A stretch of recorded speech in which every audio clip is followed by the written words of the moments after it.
So we can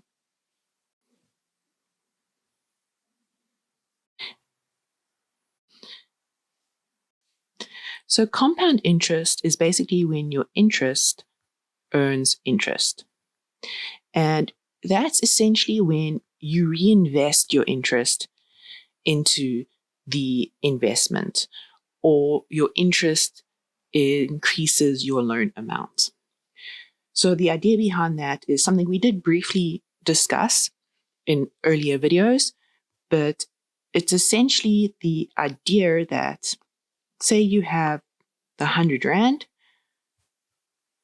and you put that into the bank and it earns interest at a certain period.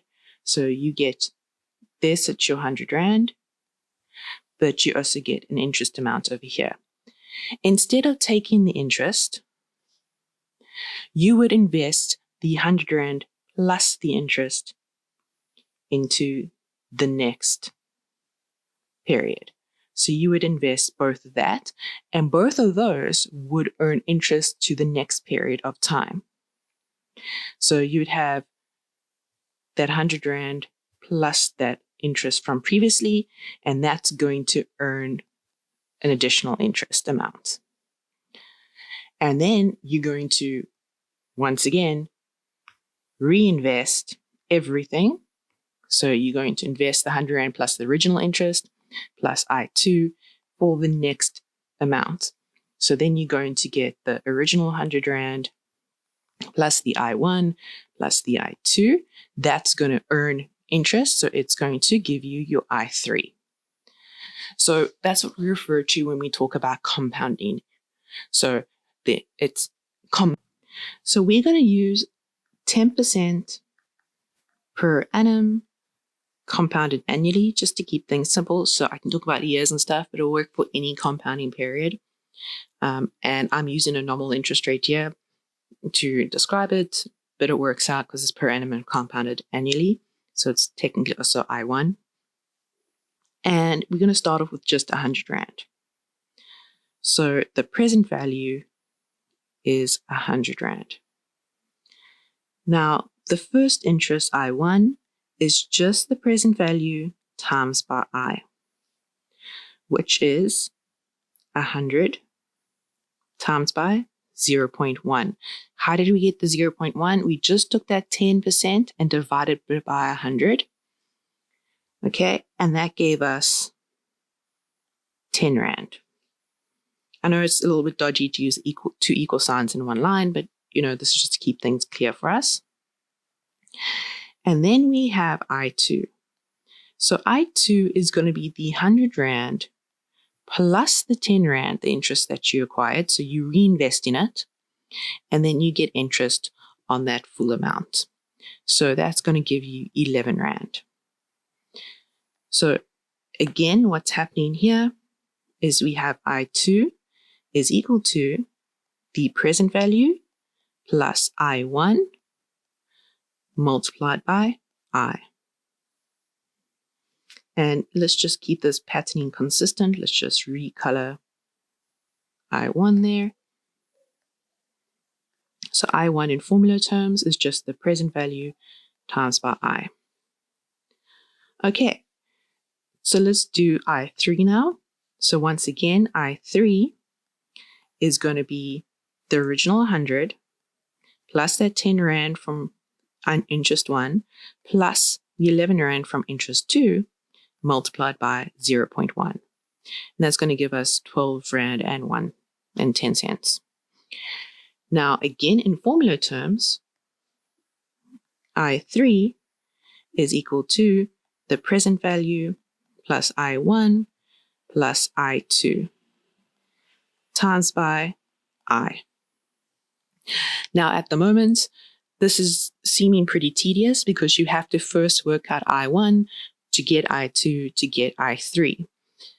So now we look at, is there a way that we can rewrite it so we don't have to do each step? So we can just jump to the last step, jump into finding I3, for example.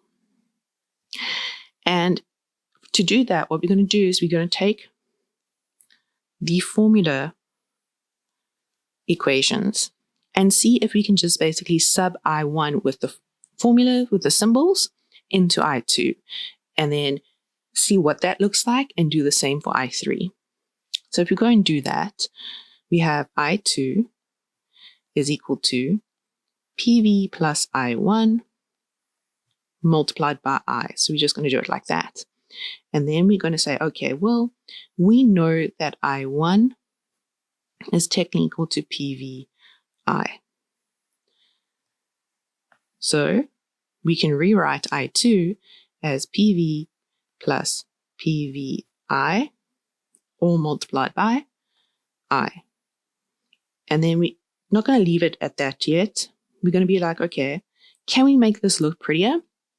And prettier just means, can we just make it look a little bit easier to read and to use? So instead of putting in PV twice, is there a way for us to put in PV only once? In other words, is it a common factor? So here we have PV and here we have PV. So we can be like, okay, PV is a common factor. And then to get the first one, we multiply it by 1. To get the second term, we say multiply it by I. So there we have a slightly neater version of I2 now. Next, we're going to look at I3 because we want to see if a pattern is forming. So I3 is equal to PV plus I1 plus I2, all multiplied by I. So again, we're just going to put in the formulas. So we're going to put in now the I1 and the I2.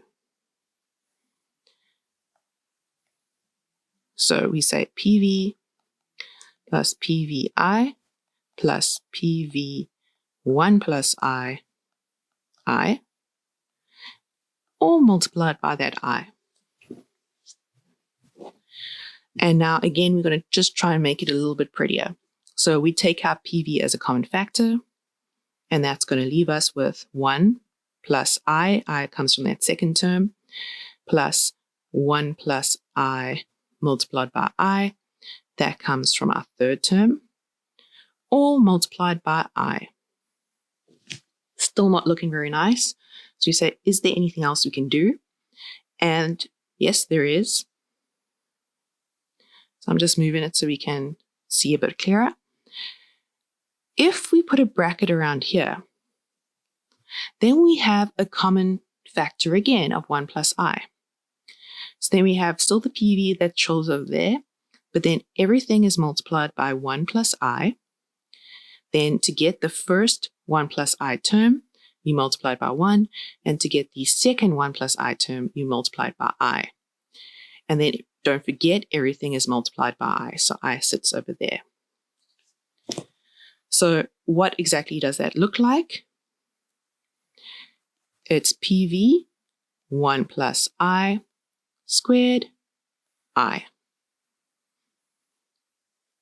And you're like, okay, well, that actually is showing a bit of a pattern, because if we go back now and look, and let's just use our highlighter here, we see that I2 has just 1 plus I, and we have I3 is 1 plus I to the 2.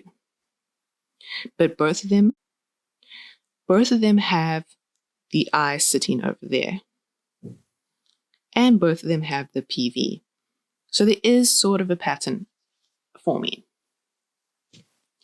Now we're like, okay, well, there is a pattern forming with I1, I2, and I3, but the whole idea is we want to create a formula so that we can actually see the future value.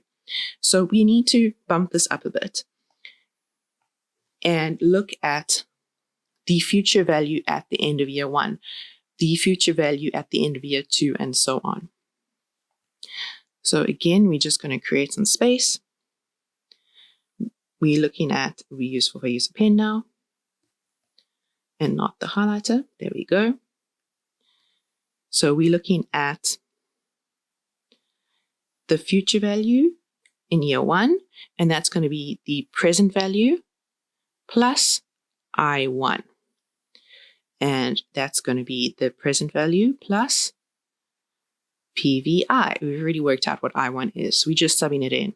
So we're going to do the same thing here that we did to work out prettier versions of the symbols, equations for I1, I2, and I3. But now we're going to do it just bumped up a bit for the future value. So PV is a common factor. Then we have 1 plus I. Then we do a future value of 2. That's PV plus I1 plus I2. And that's going to be PV plus PVI plus, and remember, I2 was PV1 plus I multiplied by I. Okay, so we're just going to move that across now again. Common factor PV happens again. The first term multiplied by 1 to get it. The second term we multiply by I. And the third term we multiply by 1 plus I multiplied by I. Now we have PV as a common factor. We can do that same trick we've been using previously by grouping that. Then we have a common factor of 1 plus I. So 1 plus I. To get that first term, we multiply it by 1. To get the second term, we multiply it by I. And then we're like, oh, that's actually pretty cool because now we have PV 1 plus I squared. Okay, so now we're going to look at future value 3. So future value 3 is PV plus I1 plus I2 plus I3. Now, I can do it the long way around, but you may have noticed me a bit frustrated that I didn't do it this way earlier. But if you look at this, all of that is equal to future value 2, sitting over there. So technically, we can just sub in for all 3 of those terms the final future value 2 that we calculated. So that is PV 1 plus I squared plus I3. And then we can go on from there. So we have PV 1 plus I squared plus PV 1 plus I squared I. Where did I get the I3 from? So we're just going to move the screen quick. See, we got it from over there. And now we're just going to make it look prettier. So we have a common factor of PV 1 plus I squared. To get the first term, we multiply by 1. To get the second term, we multiply by I. So if you're a bit lost there, when we're referring to the first term and the second term, this is the first term, this is the second. So first term, second term. That I gives us the I over there. Right. Now we can once again just simplify it a little bit further. We simplify it a little bit further. We are going to get PV 1 plus I cubed. And now you'll see that there is a pattern forming, because if you go ahead and look here, you have future value 3, and you have this is 3, and then the PV 1 plus I kind of stays the same. You had the future value 2 sitting on the top there, and you had for the 1 plus I to the power of 2. So there's a pattern forming. And that pattern is essentially, and you can check this, you can do it for future value 4 and so on, but the pattern is that your equation is going to be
So a recap on the formula for compound interest: you have future value is equal to your present value, 1 plus I subscript m to the power of n, and this is your future value.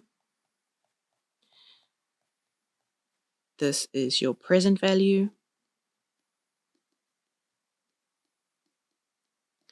This is your interest rate. This is your compounding periods. So it is your effective interest rate. So it's your I1, your I2, your I3, etc., those kind of things. And this is your duration.